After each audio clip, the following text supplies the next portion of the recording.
Bonjour à toutes et à tous et bienvenue sur Mosaïque Cristal. Rappelez-vous, en 2018, l'usine Smart de Hambar faisait l'actualité avec l'annonce de la métamorphose du site avec la production du nouveau SUV de Mercedes. Quelques mois plus tard, ça prend forme avec un très gros chantier et on va faire le point avec vous, Grégoire Lemonnier. Bonjour. Bonjour. Alors, vous êtes directeur des ressources humaines, c'est bien ça? Oui, c'est ça. Et donc, vous allez apporter des précisions sur l'avenir du site, mais également sur une autre thématique. Voilà, il y a des craintes, c'est-à-dire sur l'avenir aussi des sous-traitants. Et donc on en parlera d'ici quelques minutes. Okay. Marie-Morgane, salut. Salut. Alors avec toi, on va parler mobilisation pour le climat sur Facebook. Il y a eu des réactions? Oui, il y a eu beaucoup de réactions et on pourra voir tout ça tout à l'heure. Super.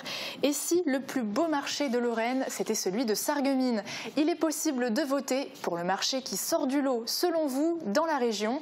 Valentin Guinel vous explique tout dans quelques instants. Le temps de faire le tour de l'actu en 60 secondes.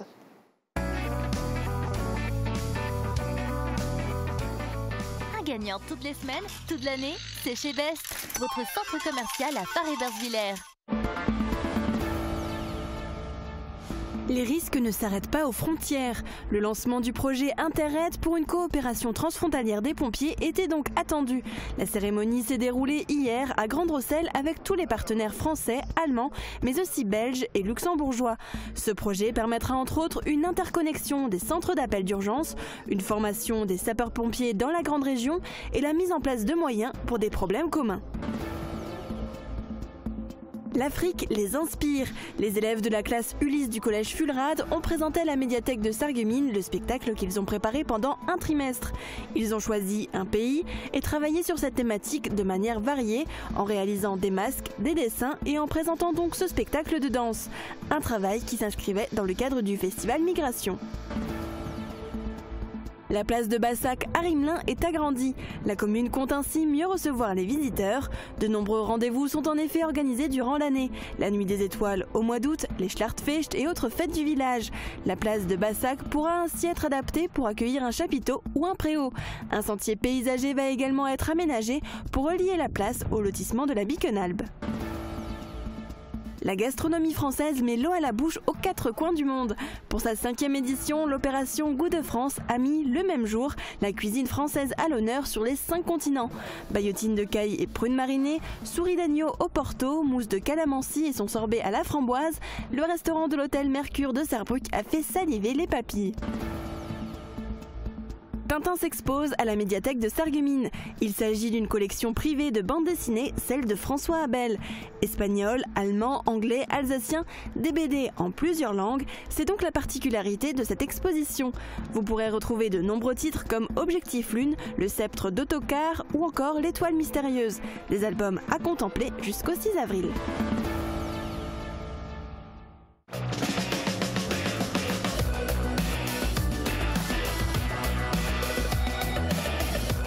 La médiathèque de l'Agglo, l'innovation au service de la culture. Température froide ce matin, mais un soleil déjà bien présent. Et pour ce week-end, Marie-Morgane nous donne les prévisions météo. Eloa, je fais ma loi. Eloa, je suis le roi. Eloa, tu connais pas.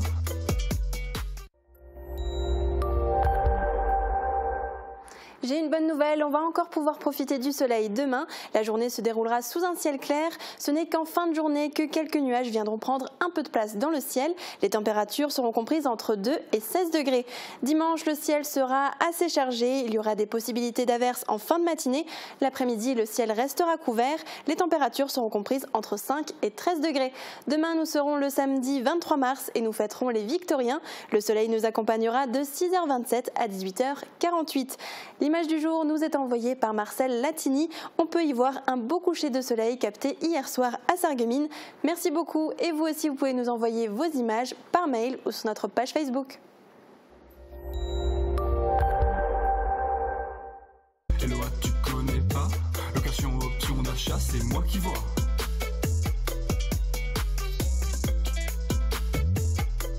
Nouveau smartphone, vélo ou véhicule, avec le Crédit Mutuel, louer ou acheter, c'est vous qui voyez. Pour vous, je suis prête à tout endurer, mais jamais je ne sors mes gonds. Fermat, des portes made in France inspirées par vous. Le marché de Sarreguemines est-il le plus beau marché de Lorraine? C'est la question posée en ce moment par nos confrères du Républicain Lorrain. Le journal et TF1 sont partenaires pour l'émission Votre plus beau marché. Si Sarreguemines est la lauréate pour la région Lorraine, elle pourra concourir au niveau national. Mais la ville a-t-elle une chance de gagner? Valentin Guinel tente d'y répondre. Il a jusqu'au 9 avril pour gagner la couronne de Lorraine. Et pour cet horticulteur, il a des atouts. C'est un beau marché encore. Hein. C'est un beau marché pour vous? Il y a pas mal de clients qui viennent le vendredi. Hein. Et on expose de belles choses. Hein. C'est également un marché à taille humaine qui ravit certains badauds. C'est bien parce que c'est pas trop grand.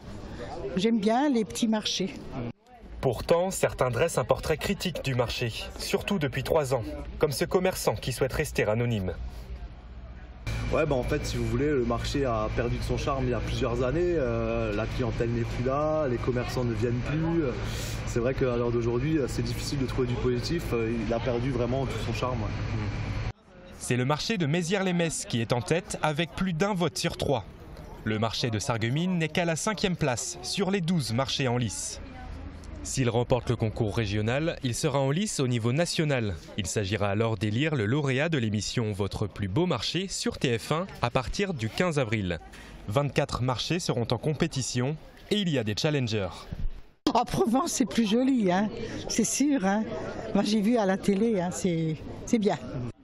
C'est d'ailleurs le marché de Savagny-sur-Mer, en région Provence-Alpes-Côte d'Azur, qui avait remporté la saison 1 l'année dernière. Alors, qu'est-ce que ça pourrait apporter à la commune? On écoute maintenant Céleste Lette, maire de Sarreguemines, pour plus de précisions. Monsieur le maire, ce matin, de nombreux commerçants se sont un peu attristés de la baisse de fréquentation de la part des badauds et de certains commerçants également. Selon vous, quelles pourraient être les solutions pour apporter un second souffle au marché de Sarreguemines? Alors je vais commencer par le positif. D'abord, il faut se réjouir qu'à Sarreguemines, on ait encore un marché bi-hebdomadaire, le mardi et le vendredi, et qu'il est quand même relativement bien fréquenté. Pour preuve, si je prends la fréquentation de nos parkings, ils ont un taux plein pratiquement les mardis et les vendredis. Ça veut dire qu'il y a quand même une clientèle qui vient. Ceci dit, on ne va pas se voiler la face, c'est vrai qu'il y a surtout le mardi une perte de...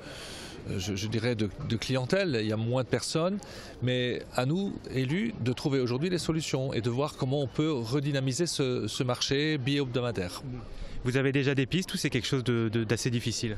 Alors, il y a différentes pistes. D'abord, c'est peut-être de diversifier, de faire en sorte qu'on soit avec, je dirais, des produits qui concernent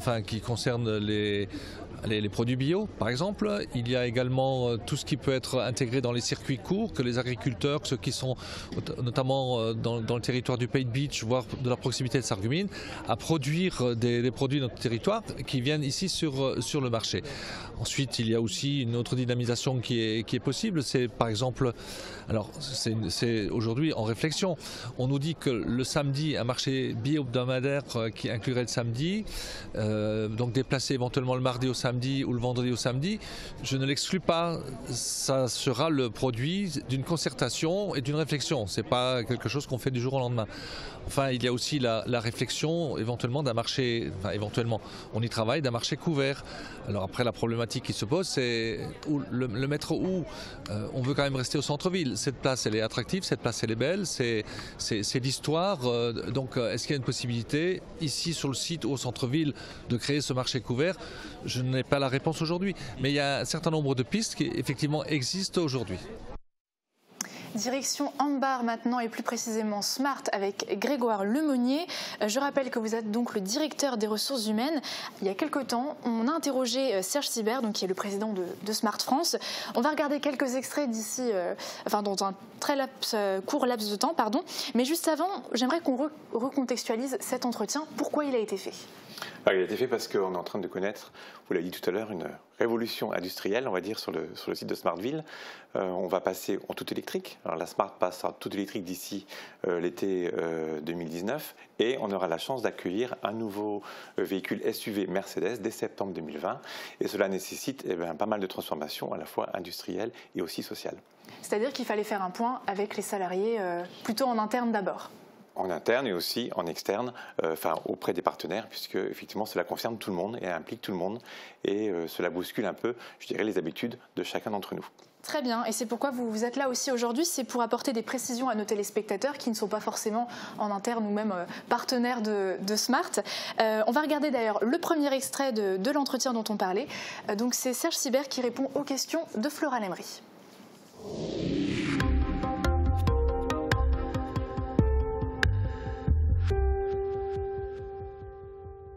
Serge Sibert, récemment, une transformation de l'usine de Hambar a été annoncée.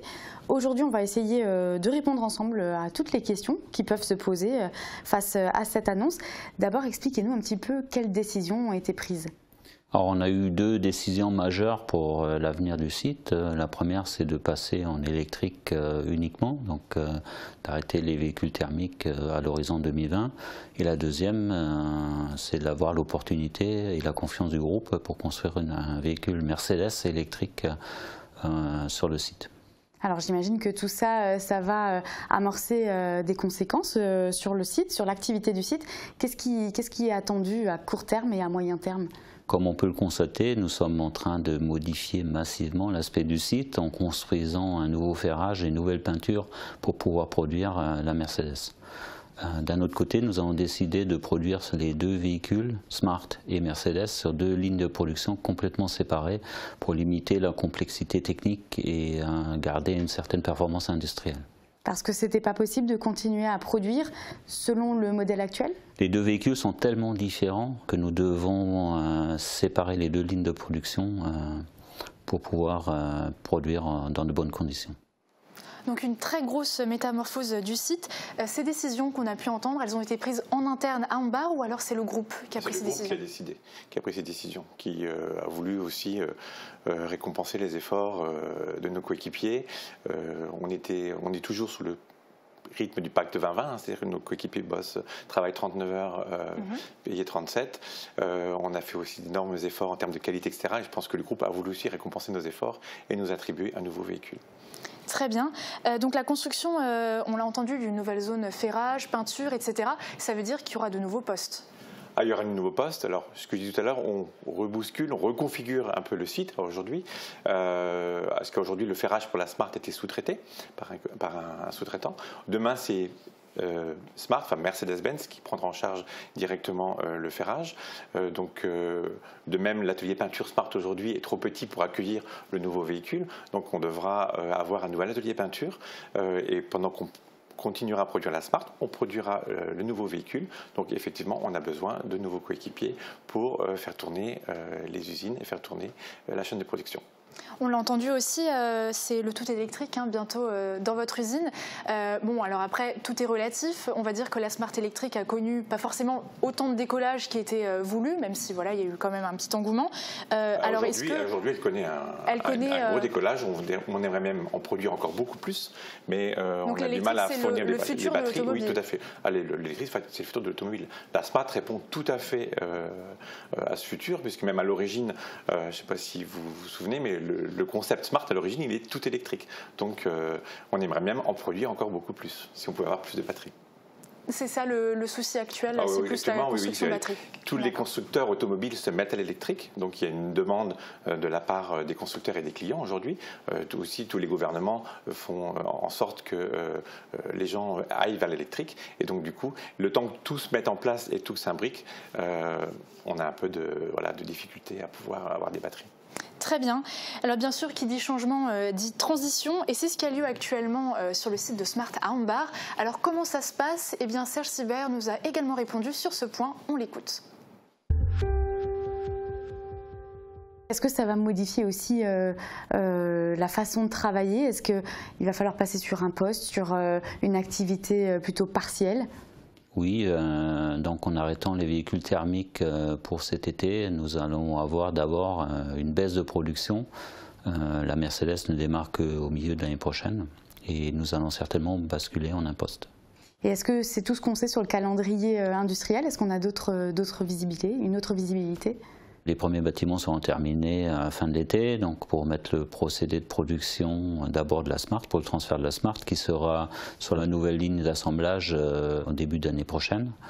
Et nous continuerons à ce moment-là à modifier la ligne principale pour intégrer la Mercedes qui démarrera avec les pré-séries au printemps de l'année prochaine et la série donc à l'automne. Donc il va y avoir beaucoup de modifications sur le site de production en termes d'infrastructure en fait.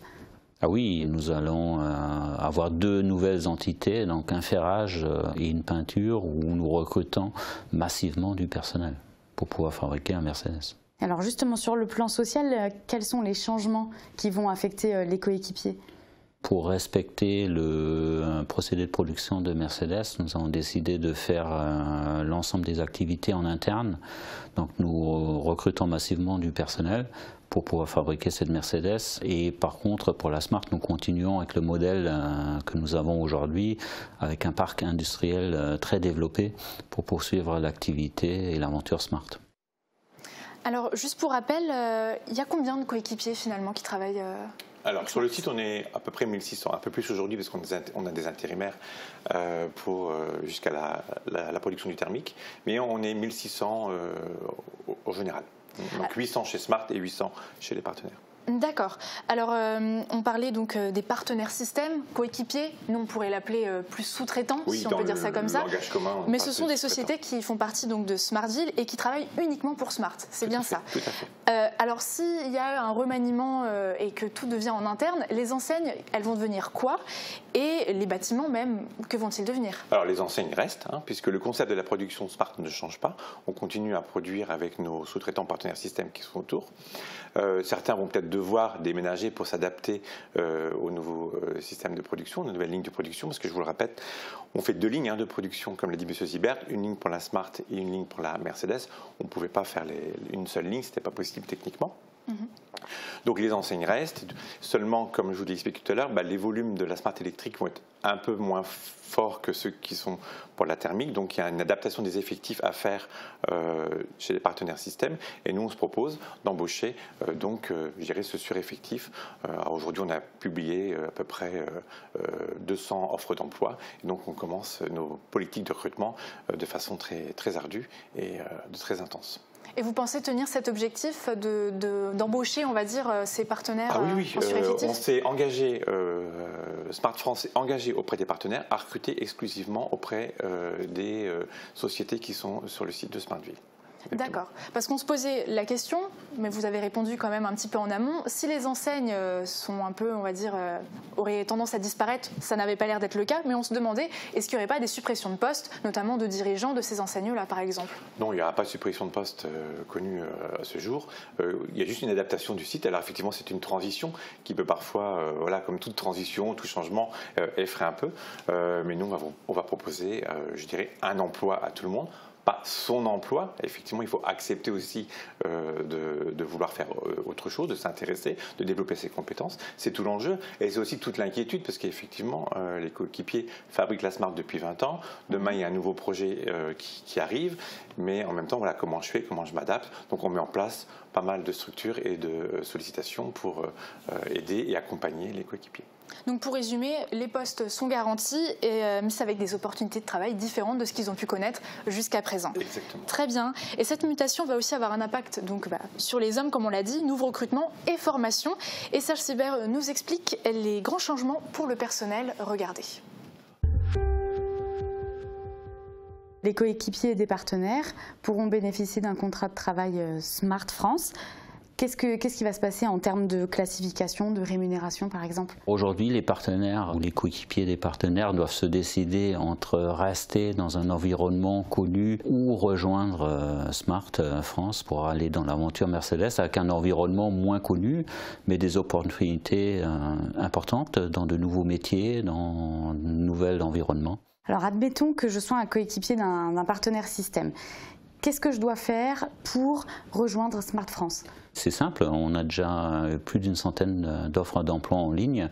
Il faut simplement postuler, faire un CV parce qu'on ne se connaît pas vraiment, même si on travaille depuis 15-20 ans sur le site.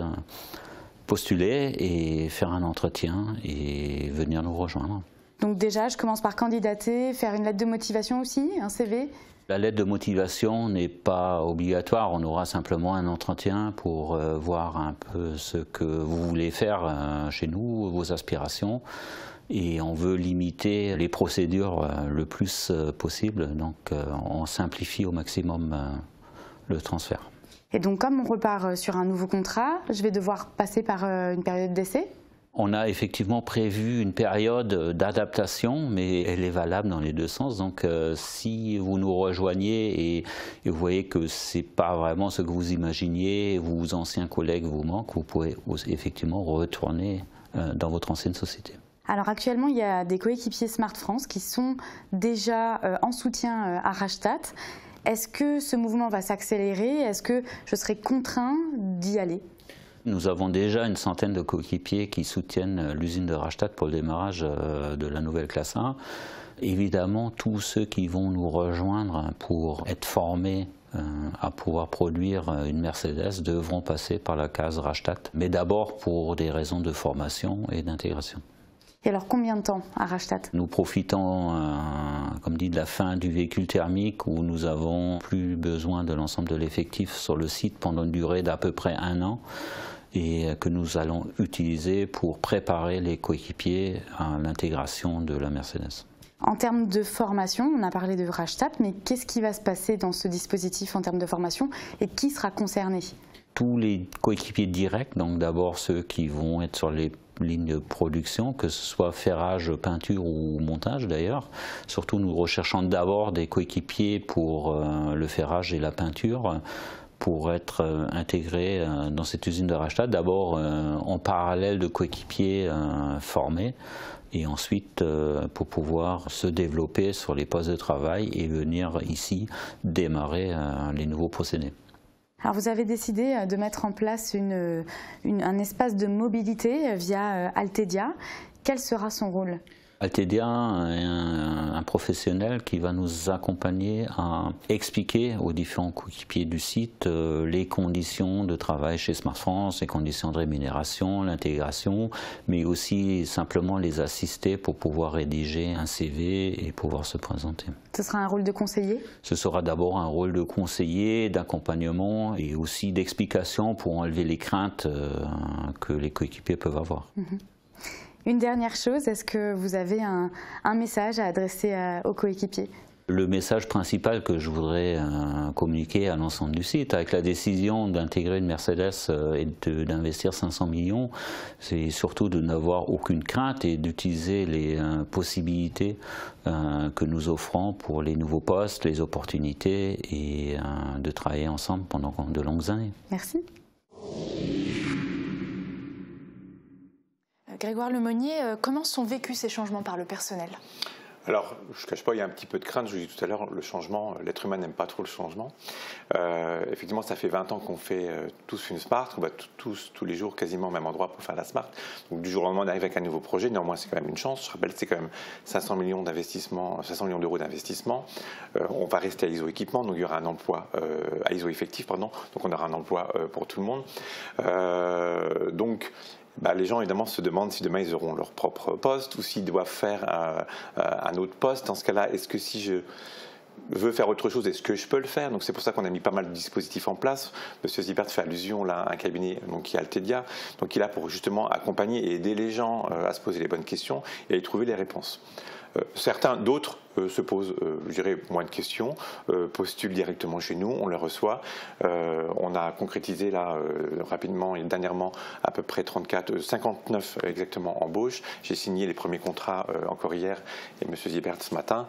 Voilà, donc chacun évolue évidemment à sa façon, selon ses propres émotions, mais on trouve, on a mis en place pas mal de solutions et de moyens pour que tout le monde s'y retrouve et je pense que ça devrait marcher. Et il n'y a aucun salarié qui n'est pas convaincu par exemple par ce projet, qui n'a pas envie d'intégrer en interne Non, on a fait les premiers postes qui se sont créés, c'était surtout des postes qu'on se dit indirects, ou des postes plutôt administratifs ou dans les bureaux. Et là, on vient de faire les premières vagues la semaine dernière de coéquipiers directs ou des ouvriers qui vont devoir intégrer Smart.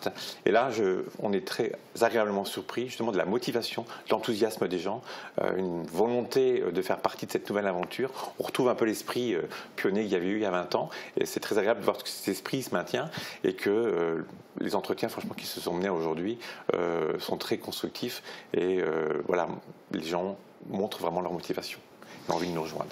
Et alors peut-être juste pour terminer sur cette thématique-là, au niveau des salaires, de l'ancienneté, tout ça, ça va être chamboulé ou pas du tout? Non, on s'est engagé, nous Smart, auprès des systèmes partenaires, donc à préserver l'ancienneté des coéquipiers. Ils sont là depuis 20 ans pour la Smart, il n'y avait aucune raison de ne pas préserver cette ancienneté. En termes de salaire, je dirais, aujourd'hui, emploi égal, salaire égal. Après, si vous faites le même poste, il est clair que vous retrouverez le même salaire. Les premières embauches qu'on fait aujourd'hui montrent qu'on a très peu de disparité salariale d'un système partenaire à un autre. Si vous souhaitez évoluer, bien sûr que vous gagnerez plus. Et en revanche, si vous souhaitez un poste éventuellement qui nécessite moins de compétences ou moins de qualifications, vous gagnerez un peu moins. Mais ça, c'est en fonction. Mais à poste égal, je dirais sincèrement salaire égal. Il n'y a vraiment aucune crainte à avoir là-dessus. Très bien. Pour terminer, globalement, le démarrage de la nouvelle activité, c'est pour quand? Alors, on va commencer avec les premiers prototypes en avril, mai l'année prochaine, et la production débutera en septembre, à l'automne l'année prochaine, on va dire. Voilà. Eh bien, merci beaucoup Grégoire Lemonnier d'avoir accepté de répondre à nos questions. Merci. Et puis, je vous dirai encore au revoir tout à l'heure. On passe maintenant à toute autre chose. Exigence et rigueur, voilà deux mots qui caractérisent l'engagement des sapeurs-pompiers. À Bitche, tous les mardis et vendredis, un entraînement physique a lieu au centre de secours dans le but de préparer le corps des soldats du feu aux futures épreuves qu'ils devront affronter. Le sport découverte de cette semaine est en immersion dans une de ces séances d'entraînement où l'on cultive le dépassement de soi. Et c'est signé Yannick Sûr.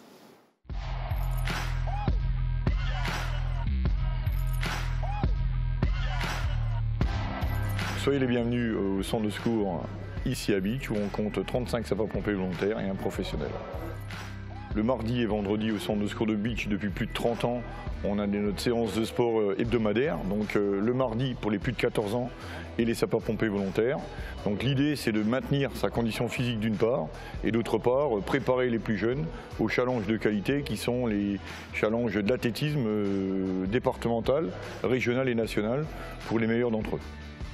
Le challenge de qualité composé de plusieurs disciplines. La première discipline, c'est donc le parcours sportif du sapeur-pompier que vous pouvez voir au stade Saint-Sébastien qui est monté du mois de mars, début mars jusqu'à fin juin pour que nos sapeurs-pompiers puissent s'entraîner. Donc c'est un parcours qui est discipline purement dans le domaine sapeur-pompier. C'est en l'occurrence du fractionné, du cardio et ça a trait à du matériel sapeur-pompier. Ensuite, les deuxième partie, c'est tout ce qui est athlétisme, du fond, du demi-fond, du saut en hauteur, du lancer de poids et du grimpé de corde. Pour être un bon sapeur-pompier, il nous faut un corps sain sur une tête bien faite. Donc l'idée, c'est d'amener les personnels à une hygiène corporelle de bon niveau et se dire que si on est en bonne condition physique, on peut répondre à tout moment à la sollicitation de nos missions. Et les missions de sapeur-pompier sont des missions souvent difficiles, que ce soit des secours à personne ou de l'incendie, qui est bien préparé, entraînement difficile, intervention facile. On a des parties du corps qui doivent être bien charpentées. C'est en l'occurrence les membres supérieurs et les membres inférieurs. Donc pour que les personnels se fassent pas mal au dos. Donc l'idée c'est d'être bien musclé pour qu'on puisse faire face à nos situations difficiles en intervention, que ce soit du secours à personne ou de l'incendie comme je vous disais précédemment.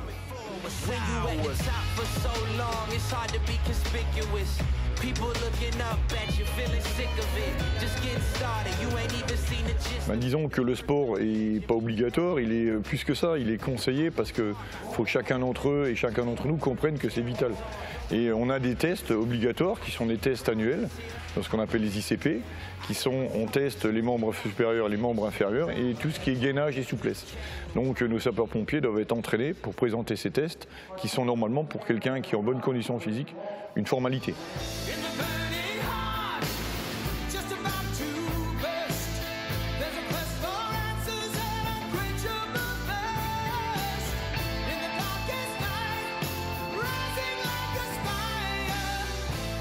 On est des fois face à des situations qui ne sont pas forcément des situations compliquées à court terme, mais à long terme. Il faut que nos pompiers soient endurants.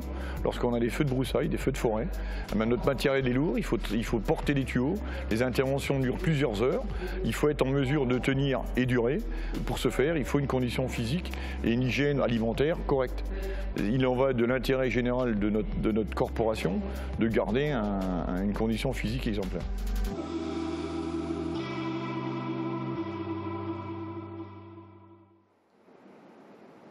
Et notez que le centre de secours de Bitche est en recrutement permanent de volontaires, des hommes ou femmes de 16 à 55 ans, ainsi que des jeunes sapeurs-pompiers de 12 à 14 ans. Alors n'hésitez surtout pas à les contacter. Que pensez-vous de la mobilisation des jeunes pour le climat? C'est une question qu'on vous a posée sur Facebook et on ira voir vos réponses. On reviendra sur les grandes actus de la Moselle-Est, sans oublier le rendez-vous avec notre joyeuse plate-bande. À tout de suite. Du 19 mars au 7 avril, la ville de Sarreguemines vous propose la 21e édition du festival Miret de Plate, festival de langue francique et des langues de France sur le thème des plantes pour la vie.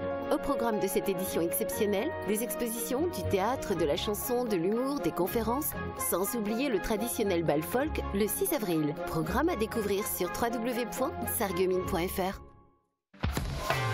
L'atelier gourmand, l'étape gourmande en zone industrielle de Sarreguemines. Du pain frais toute la journée, des pâtisseries artisanales, des hamburgers maison fraîcheur garantie et tout un assortiment de pizzas et de sandwichs. Passez nous voir et pensez au drive. En ce moment, destination évasion avec le wrap Viva Mexico et le menu bacon New York. Toutes les tendances déco sont chez Pink, saison par saison. Et pour toutes les occasions, votre paradis déco vous accueille sur plus de 1000 mètres carrés. Venez chez nous. En plus, le parking est gratuit à l'arrière du magasin. Pink, à Sarrebruck, à côté de l'Europa Galerie.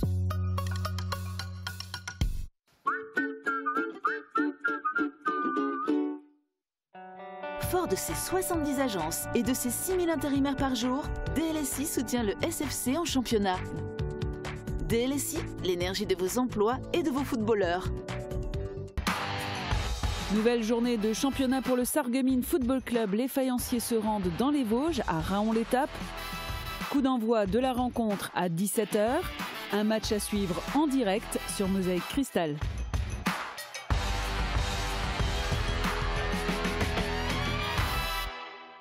Marie-Morgane, depuis quelque temps, les jeunes se mobilisent pour le climat.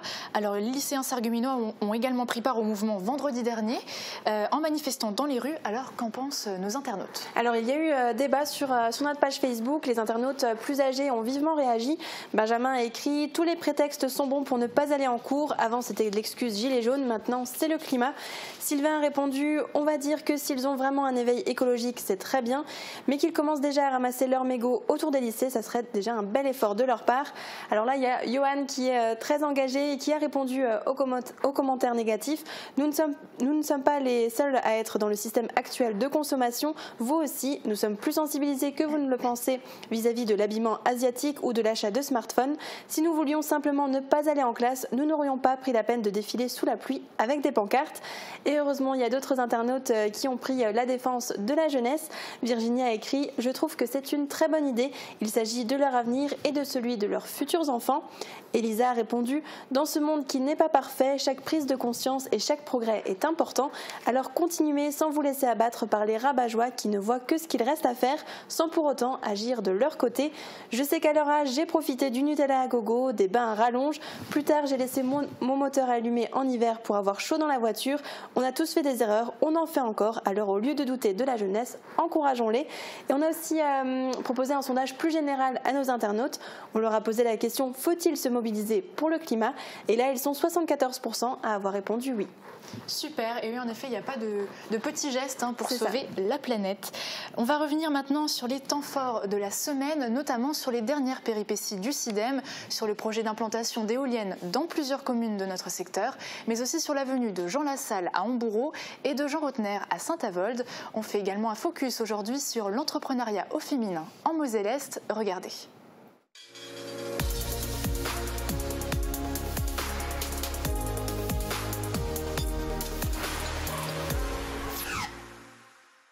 Budget rejeté et démission du président du SIDEM.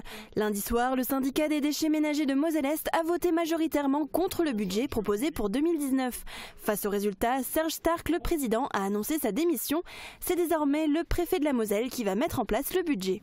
Baromètre de l'éducation nationale, les lycées de l'arrondissement sont bien classés. L'institution Sainte-Chrétienne se hisse à la première place du classement de l'Académie Nancy-Metz. Le lycée Tessier de Bitche figure à la 13e place. Le lycée Jean de Pange est à la 25e place et le lycée Henri Nominé est classé 41e. Le niveau des lycées est évalué notamment à partir du taux de réussite au baccalauréat. Cambriolage sans grande conséquence au Super U de Rothenbach. Dans la nuit de dimanche à lundi, des malfaiteurs se sont introduits dans le magasin.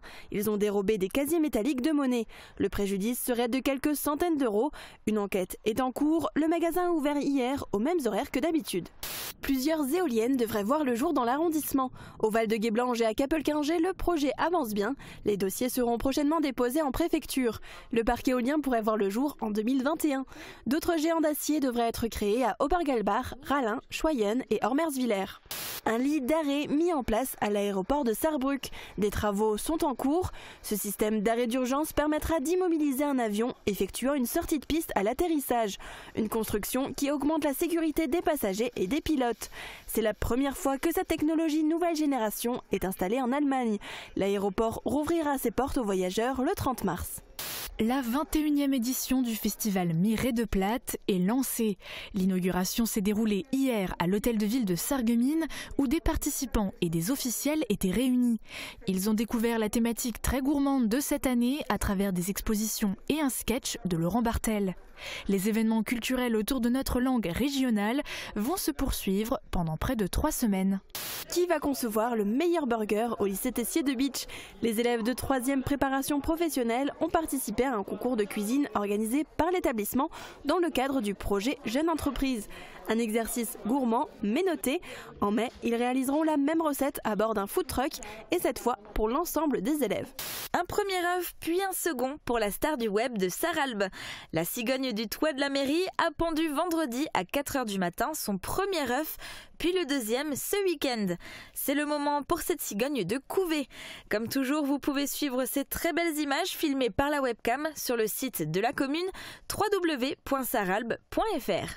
L'institution Sainte-Chrétienne à l'heure anglaise. Hier, les élèves de l'établissement sargueminois étaient invités à adopter un style de vêtements identique pour ressentir ce que leurs camarades éprouvent outre-Manche. Pour les filles, jupe noire, blazer noir, cravate, collant noir et chemise blanche. Les garçons ont suivi le même code couleur avec un pantalon. La cantine était aussi à l'heure anglaise avec un menu fish and chips. Un CD pour l'association Raphaël, qui réalise les rêves d'enfants du CHU de Nancy. Il a été réalisé par des jeunes de la mission locale de Sarreguemines, suivis dans le cadre de la garantie jeune. Ils ont écrit les textes, composé la musique et créé la pochette du single. Il est en vente à la mission locale au prix de 5 €. L'argent récolté sera reversé à l'association Raphaël. Dans le cadre de son tour de France, c'est à Homboureau que le député des Pyrénées-Atlantiques, Jean Lassalle, s'est arrêté mercredi soir. Après être allé à la découverte de Faré-Bersviller, le chef de file du mouvement Résistons et potentiel candidat aux élections européennes est allé à la rencontre des élus du département, mais surtout des Gilets jaunes à l'espace Vindel de Homboureau. Jean Lassalle souhaitait échanger autour d'une conférence et d'un débat avec les Gilets jaunes, car tout comme eux, le député veut faire face à la politique du gouvernement actuel pour rétablir une justice sociale. Une mobilisation contre la régression sociale avec pour revendication, entre autres, l'augmentation des salaires et des pensions, l'urgence écologique et la justice sociale. Le cortège est parti de la gare de Metz, direction la place de la Comédie, en passant par le centre-ville. Voilà sur les missions principales de Pôle emploi. Un programme chargé mais varié pour le président de la région qui, après cette rencontre avec des demandeurs d'emploi et leurs conseillers, a rendu hommage aux anciens combattants au cimetière américain, visité la centrale Émile Huchet, puis rencontré les commerçants de la ville ainsi que les bénéficiaires et bénévoles des Restos du Cœur. Une alliance dans l'air du temps. Le mouvement radical, emmené par Laurent Hénard, a en effet validé le principe de participation de tous les pros européens à une liste de rassemblement en vue des élections européennes du 26 mai prochain. Un appel du pied à la majorité gouvernementale, relayé par l'antenne mosellane du mouvement, qui ne cache pas ses ambitions pour la 4e ville de Moselle, qu'elle soit européenne ou municipale. Une commémoration a été organisée ce vendredi après-midi au puits situé juste à côté du musée de la Mine.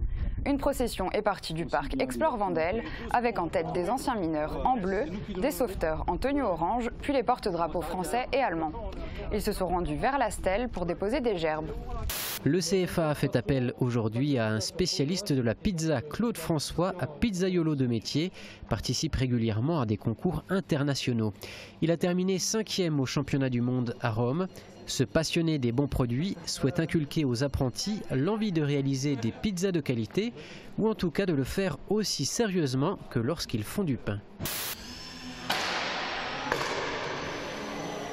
Effectivement, il faut tourner quand on doit. L'espace aérien n'est pas toujours évident à respecter dans une salle. Les personnes présentes viennent donc de différents clubs alentours. Pour les amateurs d'aéromodélisme, c'est l'occasion de ne pas perdre la main en matière de pilotage et de régler certains détails. Cette matinée, commencée par un relais en équipe, s'est achevée par une course individuelle de 5 km avec remise de récompense à la clé, pour inciter le plus grand nombre à s'impliquer dans cette bonne action. Un soutien renouvelé chaque année qui donne la preuve de la valeur éducative du projet et encourage tous les établissements scolaires à s'engager aux côtés d'Ella. 6 ans, voilà le temps qu'il va falloir à la municipalité de Frémin-Merlebach pour faire changer de visage au cimetière de Merlebach. C'est effectivement un cimetière fleuri et écologique qui verra le jour. Depuis le 1er janvier 2017, les réglementations imposent l'abandon des produits phytosanitaires dans l'espace public, ces dispositifs s'étendant jusque dans les cimetières. La commune a donc opté pour un projet de création de cimetières verts ou fleuris. Lancer son entreprise lorsqu'on est une femme en Moselle-Est, est-ce facile? En tout cas, c'est possible. Pour aider les personnes qui ont un projet, Pôle emploi organise régulièrement des réunions d'information. L'une d'entre elles était réservée aux femmes à Forbach. Une rencontre qui leur a permis d'échanger. Certaines ont déjà un projet concret en tête, d'autres se posent encore des questions. Les femmes souhaitent créer leur entreprise, ont plus envie de créer leur entreprise que les hommes en fait. La difficulté, c'est qu'elles passent plus difficilement le cap, parce qu'elles doivent gérer souvent plus l'organisation familiale, les enfants. Et effectivement, créer une entreprise, c'est prendre un risque.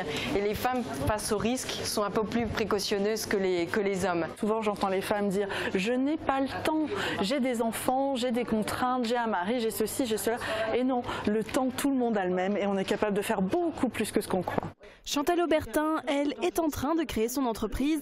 Elle devrait ouvrir prochainement un magasin bio à Putelange-au-Lac. Avant de lancer son projet, elle a suivi des réunions au Pôle emploi de Forbach où elle a rapidement été aiguillée pour le concrétiser.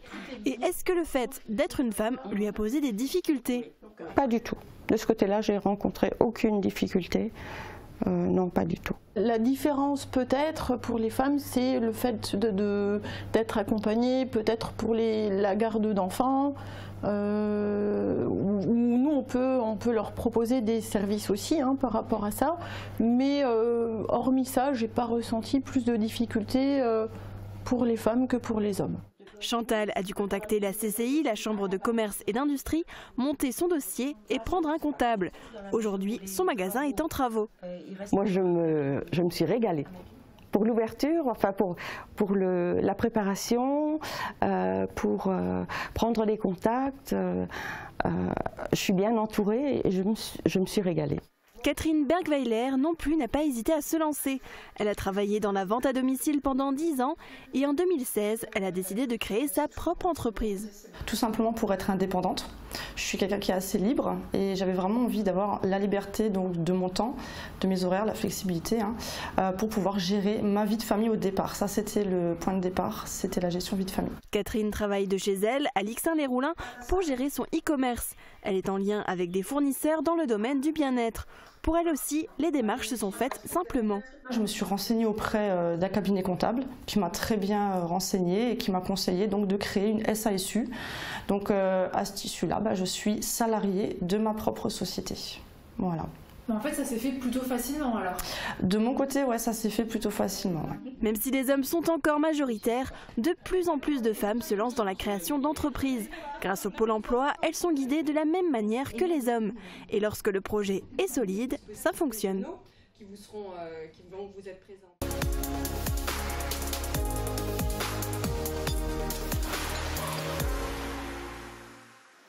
Grégoire Lemonnier, merci beaucoup d'avoir participé à notre émission. À bientôt et bonne continuation. Marie-Morgane, merci à toi également. On se retrouve très rapidement. Oui. Et puis on termine notre émission avec Plate-Bande. Ça y est, le festival Mireille de Plate a démarré mardi dernier et nos 4 amis ne pouvaient pas passer à côté de l'événement. Bonne fin de programme, très bon week-end et à bientôt.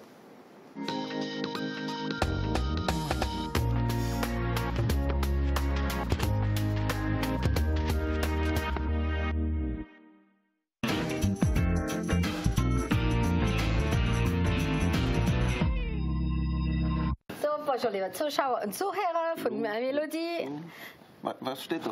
Hallo, nicht so, kriegst doch nichts. Schon mal Festival Mireille de Plate. Aber weißt du was, Martin? Mir stelle mal die Frage, weil die dort zwei von der Mediathek schaffen, die wissen alles. Die sind ja voll drin. Ja, ganz ja, beim Festival sowieso. Ich werde so gerne heizen wir Le Plat du Jour. Und wir sind so gerne Plat du Resistance. Also wenn ich mich da nicht irre, das hat da am 19. März angefangen, gell? Ja. Bis wann? Also am 6. April hören wir auf. On a ein Thema dieses Jahr im Festival Mireille de Plate.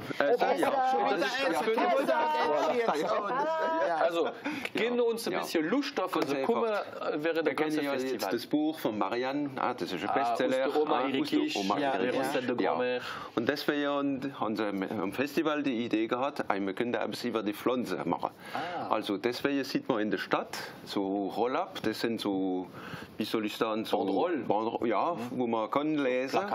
Plakate, wo man lesen kann, den Namen von Pflanzen und die Ausdrücke und was man kann machen mit den Pflanzen. Sagen wir mal gerade, vom Lesen kriegt man keinen Speck. Zum Beispiel, ja. Voilà. So Dinge sieht man in der Mediathek auch. Du hast auch viel Ausdrücke da über das Blatt. Ja, da gibt es doch so viel, die kannst du gar nicht übersetzen auf Französisch. Vielleicht ist das zu dir, Sébastien, du hast aber die Schublade durcheinander. Tu désordres dans le tiroir.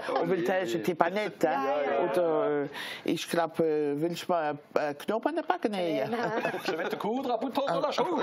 Aber Martin, du sagst das, aber es ist doch einer, wo wir vielleicht da am Tisch nicht mehr so benutzen, aber wo viele Leute sagen, wenn es ein Durchsuch ist, dann machst du, was sagst du auf Französisch? Ferme la fenêtre, ça tire. Voilà. Ja, das ist so einer, wo man trotzdem noch jeden da benutzt. Wir haben auch dieses Jahr, also wir mit der Mediathek, tun wir ja immer ein Thema uns aussuchen auch noch, weil wir haben ja viel Kinder und Schulen, die Platz machen in der College, in der Lycée. Und dieses Jahr haben wir uns den Tintin ausgesucht. Schau mal den Titel da. L'Oreille Cassée, gell? Das ist der das ist luxemburgisch. Die Riviera-Platz. Das ist auch noch ein Platz.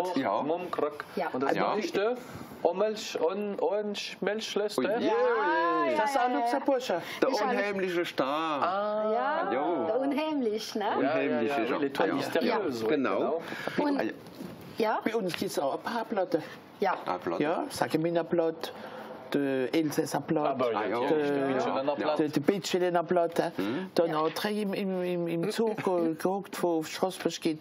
Dann habe ich immer gesagt, das sage ich mir, ich kann nicht jetzt einen Witz erzählen. Da war einmal ein Bitschelener. Der Bitschelener steht sofort auf. Ah, nein, ich bin ein Bitschelener. Es macht nichts, ich erzähle es echt ganz langsam. Ihr kennt ja all den François Abel, das ist der, wo da immer mal die Bücher von Marianne. Und der François Abel, der hat so ein Hobby, der ist Kollektionär von Tintin.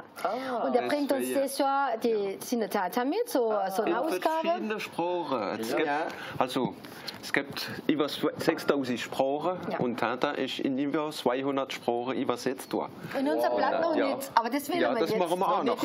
Das machen wir jetzt in unser Blatt noch nicht. Ne? Das kommt. Und da haben wir jetzt in der Mediathek am 27. zum Beispiel können kommen malen mit François Abel, wie man das da macht mit einer Sobriquet da. Der hat ja so die Sputnehmer aus dem Elsass gemacht und dann sucht er sich ein paar Sputnehmer von Sagemin, vom Bitschland, gerade wo er herkommen. Wenn er vom Dorf herkommt, nehmen wir den Sputname mit und in dem Schreibstub wird not gemalt. Und zum Beispiel ein Fuchs oder ein Kriebler, egal. Aber die Sendung am Radio, wie Mosaik Kristall, machen wir bestimmt noch Werbung. Gibt es dieses Jahr wieder bald Volk und das Salon du Livre? Salon du Livre am 30. März. Das ist wichtig. Da können immer schauen, was so alles gedruckt wird im Platz. Und was das ja noch also sehr interessant ist, fertig mit dem ganzen Essen. Die Restaurants in Sagemin, die machen Menü auf Blatt. Ja. Nummer 1 da? Nein, im ganzen Festival. Das ganze Festival, alles. Und machen die alle mit? Knäppel in Rahmsauce mit Magie. Das kann man lesen. Ja, das kann man lesen. Viel Wirtschaft, wo mitmachen. Das stimmt, das ist gut. Im großen Ganzen, ja, machen sie alle mit. Martin de Selparis, der war auch, ist aus London da und auf Krumbeerer Acker oder war der Bauer, der hat da gehäkelt. Und er sagt, der sah einmal, was tun da manche Krumbeere ein rosa-rot blieben und die anderen weiß. Dann sagt der Bauer, guten Mann, das ist ganz einfach. Das eine, das sind gebrätelte und das andere sind gequälte. So, ich denke, wir haben jetzt genug gebabbelt, gell? Ja. Die nächste Woche, oh, da passieren manche Sachen mit dem GPS, gell? Da verlieren wir den Norden. Ja. Also bis die nächste Woche, gell?